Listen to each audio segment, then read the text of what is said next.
Welcome to the Sports Trading Card Hall of Fame. Today I'm going to be inducting 1990 Pro Set to the Binder of Fame. Now, 1990 Pro Set is one of the four most important cards in the development of modern cards, 90s cards.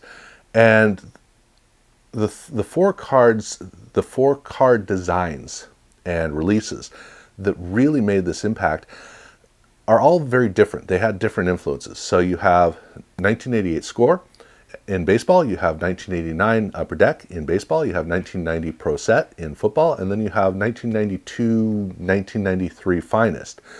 These cards all open new doors, and it's interesting to see how the impacts of the hobby were felt and reverberated.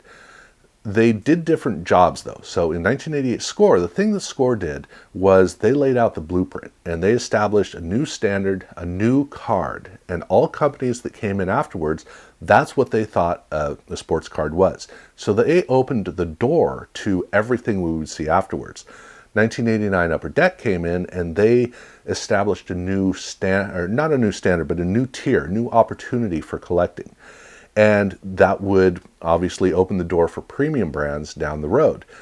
Pro Set came in, they took what Score did and they grew it up. And they basically started the 90s and really kicked into gear all of the evolution that we would see throughout the decade.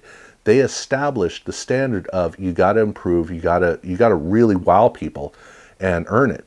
And then 1992 Finest established a whole new high level of you need to not be resting on your laurels. You need to be inventing. You need to be moving mountains. You need to have that one brand that is so beyond everybody else that everybody else is just kind of trying to figure out what in the world. I have to do that. That's what you need your competition to be doing. You need your competition to be nervous. And so there was all of these contributed to building the card industry that would evolve through the 90s and then settle out in the new millennium and give us the norm that we know today. Of these, it's difficult to say that one is more important than the others. I guess I shouldn't say that. 88 Score is clearly the most important of them all because it started it all. It's the one that drew a line in the sand and say, okay, we're in a new era. Cards are just different. And everybody would be responding in one way or another. But between the other three brands or releases, which one is the one that's really important? Well, they all play a different role. What I like about 1990 Pro Set, though, is that they came in and they were not a high-end expensive brand, which is what both Upper Deck and Finest were. They were just a normal base brand. But they made a card even more impressive than the high-end cards of 1990. Now, the biggest thing about 1990 Pro Set, the most obvious, is the fact that they got rid of two of the borders. And this is an important thing because getting rid of the borders on a card, it opens the card up, but it's really tough to do because normally a card sheet is like what you see behind me. It is exactly the width of the cards and exactly the height of the cards, and you use a pizza cutter approach. You make a single cut and boom, the one sheet becomes two cards. It's a really convenient way to operate, and all you need is a border. You have a border between the two cards, and that's gray area, and so that pizza cutter slice can be anywhere in that place. As long as it doesn't cut into the image, you're fine. And this is the way that cheap cards are made. Pro Set came in and said, well, what if we got rid of the border? Now you have two images that go against each other. You got to get that slice perfect unless you make two slices. Then you have an area in between where you can have that slop. It means, though, that now you got to have a two-slice system where you got these little slivers. And you can occasionally open up a pack of Pro Line or Pro Set and get one of those little slivers that's just ended up in the pack, which is really cool to run into. But that's what you've got to do. It's a more complex process. It's a more expensive process. You really got to think your way through it. It's a lot. And so this had only been reserved for Topps Glossy, special card sets that you buy separately. Well, now Pro Set's just doing this standard. And it forced the entire industry to make some pretty big decisions in a hurry because cheap cards were looking better than fancy cards. But what it did is the thing that's really important, because Pro Set in 1989, they made a very hamstrung card, which was really all 1989 Pro Set is its 1988 score upside down. And they added some stuff in there to make it look different. But there's so much going on that border that it convolutes the image. Now, another thing Pro Set did that the 88 score had done was, in 88 score, they had really complex images because you didn't have to worry about the photo of the player. That's on the back. So they had these really complex images with really lousy printing. So you couldn't really take advantage of the image. And Score fixed that in 1989 by simplifying the images, getting them closer and really up front, but still have the action feel to it. A brilliant move, but Pro Set was looking at the previous year's scorecards, so 1989's Pro Set has a similar border that is a little bit over the top and images that are just a little bit too complex. They look good, but they don't have a wow factor. And with Score in football, when they launched for their first time, they had a simplified border and they had a tight up-front shot that was really bold and still had a feeling of action. So Pro Set was behind the 8 ball with their 1989 release, so they needed to fix that. And in 1990, they caught up and shot clean past Score by abandoning what Score was doing and now making what Pro Set was doing. They sat down and said, what is our card going to be? And they actually were thinking of getting rid of all 4 of the borders. That just wasn't going to work. So they went ahead and left 2 borders on, which is what makes this card work so well, because now, instead of having a big complicated border, they simplified it down to just 2 team colors, 1 band at the top, 2 bands at the bottom, and let the middle of the image just run right out. And by doing that, the image now has space to move. It's open. And it connects you. You feel right in there. And when you select images that are really tight, really strong, really powerful, and they're not constrained, this opens up the experience to where you are now connected with the player. It's like watching on TV, only it's not even like watching TV.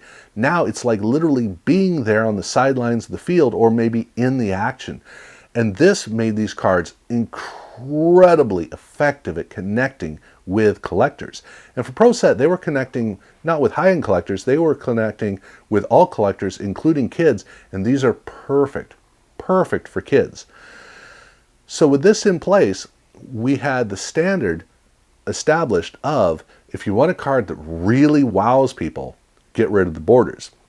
I mean, granted, you'll need to do it right, but if you get rid of the borders, it's going to make the card so much better. And in 1991, with the new card year, which starts with baseball, we would see that. Only we actually saw it before then, because at the end of the football card release year, which really is heading into 1991, Action Pact made a special set called All Madden. And this was a 3/4 bleed card with a touch of gold foil, and well, it also used the relief of the embossing of Action Pact, which made this card really, really impressive. So now he had a sophisticated card with image bleeding to go with the bold, powerful, super team spirit cards of Pro Set. So by the time that baseball collectors first got to see in-pack full bleed images with Stadium Club and also with Ultra, well, football collectors, we'd already been collecting that for a while. But in baseball, what they got was really interesting in that it was not well thought out. Stadium Club was the kind of thing Topps would come up with, which is, we're going to get rid of the card borders. We're going to add some gold foil, some high gloss. Is going to be the greatest card ever. And to be fair, card collectors thought it was. But the image selection was really lousy, because in most cases, it was kind of like what we'd seen in 88 Score and 89 Pro Set. Here in 1991 Stadium Club, we had images that were just too busy. They didn't read well. Now, in baseball, there were some very well selected images, absolutely, but there were very few. Most of them were just kind of churned out, so the cards didn't have a wow factor of the image. It was the wow factor of the glossy card. That was it. But for baseball collectors, they'd never seen a full bleed image, so that was the wow factor of it. Over in Ultra, they thought, we'll do what Pro Set did. Literally, they just took the team colors away and replaced them with silver to make it fancier. And what they created was a card that, interestingly, in the case of Fleer, they actually chose good images for Ultra. I give them credit for that. But you don't notice it because the rest of the card is so anemic, because they didn't understand how to do good card design, like Stadium Club didn't understand either. So while Stadium Club's cards were not as good as the All Madden cards, in all likelihood, Fleer Ultra's cards weren't as good as the previous year's Pro Set cards. And by the time we got around to football, where Fleer Ultra and Stadium Club were released in football, we had Pro Set cards looking even better. But we also had the addition of Pro Line, which right out of the gate, basic level cards, cheap cards, were full bleed images. And then Action Packed finally got rid of the last border, and they had incredible, luscious looking cards where they had the deep, rich colors, they had a wonderful accent of gold foil, they had the embossing, and they had amazingly selected images. Action Packed made one of the all-time greatest cards ever, and this is happening while Topps and Fleer are stumbling through their releases of cards where they really needed to understand how to use this full bleed imaging. So over in football, we now had lots of options. There was a lot going on with these cards. And by the time that you got to the end of the year, well, you didn't have this going on you had Stadium Club in hockey. In basketball, you didn't have anything that was image bleeding, unless you want to count the holograms from Upper Deck.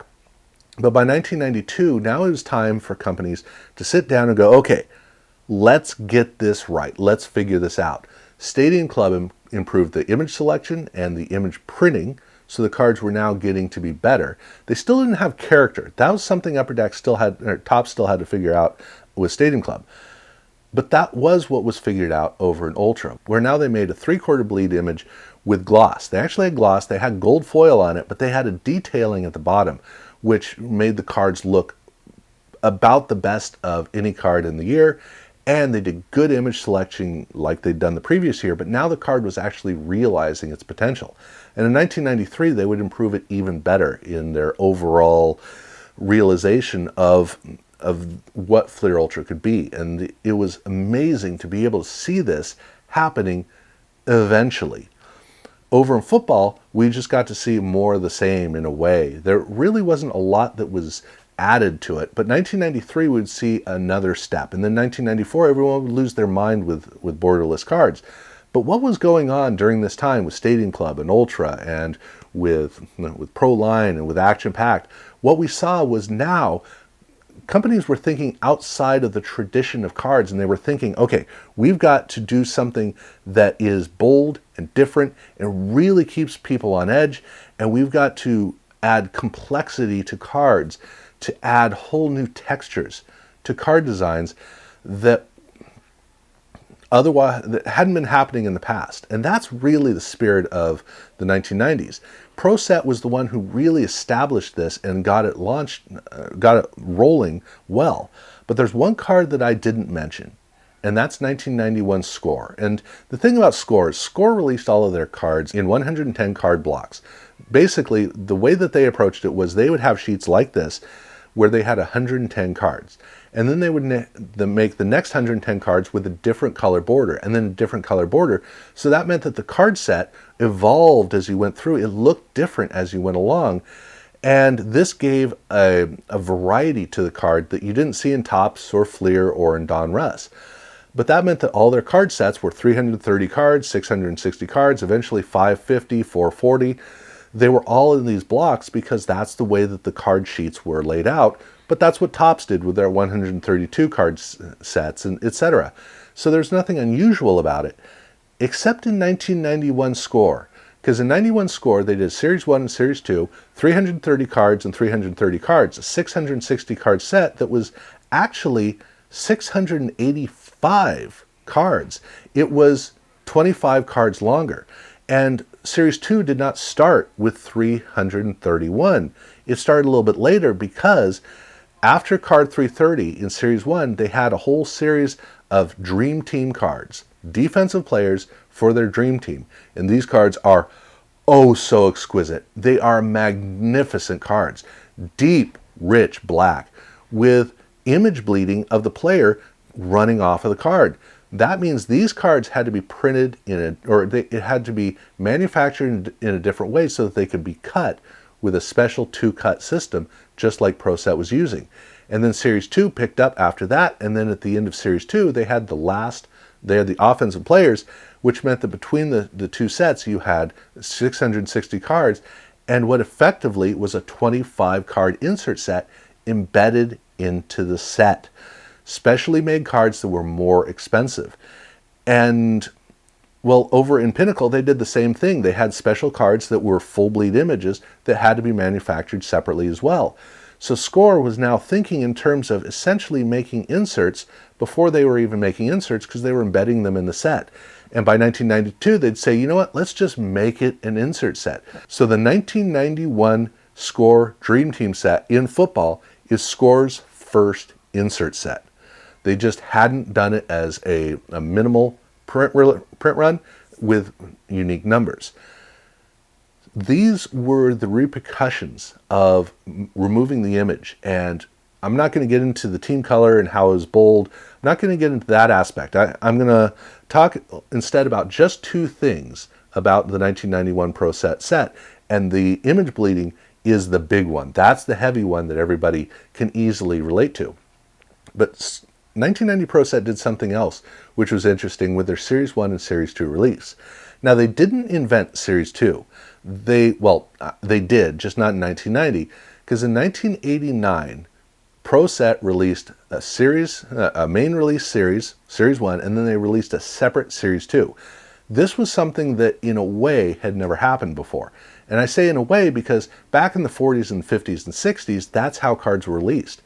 Well, they weren't released as Series 1 and Series 2. They were released incrementally. You had, say, 64 cards. Kids would collect their set. So 1962 might have 64 cards. And you get that set done, and then a couple weeks after the release of that, now the packs include the next 64 cards, so it's 65 through 128.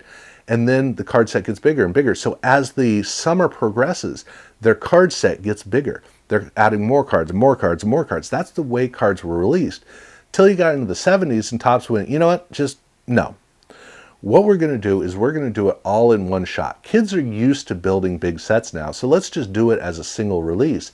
And from that point on, card sets were always understood as this big block of cards. It could be 528 cards, it could be 792 cards, big sets. And kids would just sit down and churn their way through it and collect them. And so by 1988, that's what they were. It was 792 over with Topps. It was 660 cards with Score. Don Russ and Fleer had their lengths of sets. That was just the way that the cards were. But over in football, everything was scaled back. The football set was only half the size. And so when Pro Set and Score launched in 1989, they had scaled down sets for sports that had a lot more players in them. Interesting when you think about it, but you had to build into it because the market wasn't there yet. So Pro Set made a 400 card set. Great. Score made a 330 card set, but less than 300 of those were unique players because they had a bunch of subsets, and they had the first round of the draft. All of the draft picks from the first round of the draft. It was stunning what they did.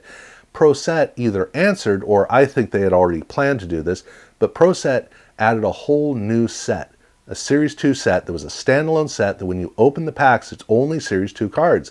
And it gave you veteran players, whether it was players whose contracts were now available to print cards, or traded players, or they had not just the first round, they had the second round. They had a ton of draft pick rookies and prospects all packed into these separate sets, which meant you collect your Series 1 set, 400 cards, and then you can collect a whole new set that comes out later with cards of players that couldn't have been featured in Series 1, which follows the model that had been happening in baseball for almost a decade at this point with Topps Traded, Score Supplemental, Fleer Update. These were extensions of the set, but they were done as box sets, as, oh, and here's some more. You can just go buy this box set. Even Upper Deck launched that way with their high series, which was just another 100 cards. You just get those and your set gets to be bigger. Pro Set said, no. Let's make these collectible. Make the set bigger. And they released a whole separate standalone Series 2 set. Now, NBA Hoops would follow that with a high series. Well, it was called Series 2, but it was approached more like Upper Deck would release their high series cards. And so even though Hoops calls itself Series 1 and Series 2, it's a different approach because they did really re-release the Series 1 cards. So it wasn't just Series 2 cards. But still, now we're getting into this space in 1989 of having new packs that extend the card set out. And specifically with football, with Pro Set, it was a standalone set. So that in 1990, Pro Set and now Score were doing a Series 1 set and then a separate standalone Series 2 set. And they were thinking that way. But they didn't launch that because Leaf, when it launched in 1990, they did so with a Series 1 set and then a separate Series 2 set. That was the first time in baseball and the only time in 1990. Upper Deck would do their low series and high series, but high series packs, again, had the low series cards in them. But what's different about 1990 Pro Set was that Score basically replicated Series 1 for Series 2. It was more of the same. They had different subsets, sure, they had more rookies, but you look at the two and it's like a tack-on. Pro Set redefined the idea of a Series 1 and Series 2 right here at the beginning of Series 1 and Series 2, because when you collect Series 1 Pro Set, 1990, starts off with League Leaders. Great way to start. And it has its Hall of Famers, and then you go through the veterans. And you go through the veteran cards and the coaches, and then you get to the end of that, and then they have the AFC Pro Bowl team, only the AFC Pro Bowl team. There's no NFC Pro Bowl team.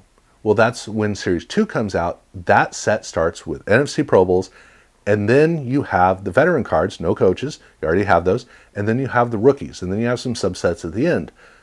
But there's one thing that's interesting here, which is that all of the AFC Pro Bowl players, like, say, Derek Thomas, there's no veteran card of Derek Thomas in Series 1. They waited till Series 2. So that means that League Leaders aside, players only had a single card in Series 1. If they were in the Pro Bowl, they didn't get a veteran card, they would get that, or a player card, they would get that in Series 2 instead, which meant that now part of the star presence in a card set appears in Series 2. It was thought of as two parts making one whole. It was understood you needed to do that. Eventually down the road, it would get to be such a standard that some players would be reserved for Series 2 that in cases like in hockey, where a Series 2 card set would never materialize, that means that a lot of the veterans, and we're talking sometimes Wayne Gretzky, Mario Lemieux, Steve Yzerman, these players might not even get a card in a release because the Series 2 never happened, because the card companies were already thinking from the outset, yes, we're giving you a 660 card set, but we're giving you 330 cards here and 330 cards here, but now they're thought of as it's a 660 card set that you're buying out of two packs. You have to put it together and the whole set is unveiled. Leaf didn't think this way in 1990 because when they designed their set, there's nothing special about Series 2. It's just more cards tacked on. Stadium Club in 1991 was released that same way. That's just the way that these card sets came across. And even by 1991, very few card companies were making a Series 2 set. Score wasn't doing it. Fleer wasn't doing it. Topps wasn't doing it. Bowman wasn't doing it. I don't think Ultra was doing it. Stadium Club in 1991 was a Series 1 and Series 2. In baseball, specifically in baseball. Leaf, of course, was Series 1 and Series 2. They were already doing that. Upper Deck was a high series, and Don Russ was a Series 1 and Series 2. So it was a slower progression in baseball, but that was the thing. Baseball was behind football. It was slowly catching up because it didn't need to be making changes.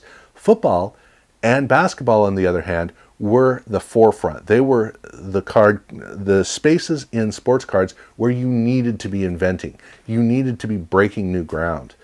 And we would see a whole different approach to thinking of card sets starting in football, and then football would actually scale back a bit as baseball got into releasing Series 1 and Series 2 sets. But this idea that you're thinking of a complete release as a broken up set was a big part of what the 90s felt like. But it's more than just that, because it also applies to inserts. And this is one of those tricky little areas where an insert set now could be released half of the insert set in Series 1, half in Series 2. This is part of what came from Pro Set, both with the way that they did their main sets and the fact that Pro Set in 1990 had a Series 1 insert set of Pro Bowl art, or Super Bowl art. And in Series 2, they had Super Bowl MVPs. The two sets don't blend together. They have different designs, but still you had that feeling of an echo of what happened in Series 1 would happen in Series 2. A lot of times you would have insert sets that would do the same thing, and in some cases you might even have an insert set that's released in one way in one pack, another way in another pack. Pro Set standardized this, it normalized this, and whether card companies responded immediately or over time, what Pro Set created in 1990 was so ahead of everybody else that it would sometimes take years for other companies to even catch up. But the spirit of 1990 cards begins with 1990 Pro Set. It's difficult to argue that that's not the most important card of the four big brands that are big card releases that developed the 1990s. 88 score is still tough to knock off that perch because it literally laid the foundation. But 1990 was the first true 90s card set. And it's really quite impressive. So that's why I wanted to include it here in the Binder of Fame. So let me know in the comments below your take on this, whether you think that this is a card release that is more important than Upper Deck or with Finest, or curious to hear your thoughts on it.